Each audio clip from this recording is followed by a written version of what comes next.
నాన్న ప్రతి ఒక్క మగాడి జీవితంలో ఒక అర్థం కాని పసిది.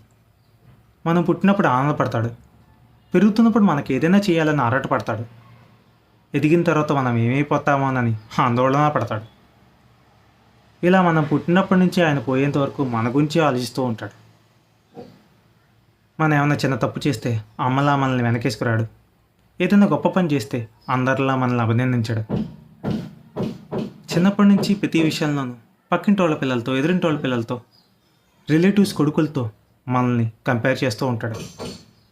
ఏదైనా జీవితంలో సాధిద్దాం అనుకుంటే కాంప్లికేటెడ్గా మాడతాడు. ఆయన మనల్ని పట్టించుకున్నట్టే ఉంటాడు, కానీ ఛాన్స్ దొరికినప్పుడల్లా మనల్ని కంట్రోల్ చేయడానికి ట్రై చేస్తూ ఉంటాడు.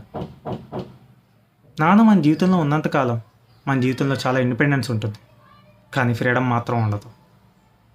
తల్లి బిడ్డల బంధాన్ని పేగు బంధం అంటారు.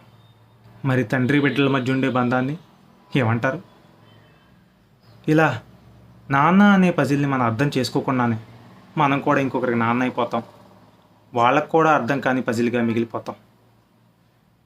చివరికి అమ్మ ప్రేమని మన జీవితంలో వచ్చే అమ్మాయి ప్రేమతో రీక్రియేట్ చేయొచ్చు, కానీ నాన్న ప్రేమని ఈ జన్మలో ఎవరొచ్చినా రీప్లేస్ చేయలేరు.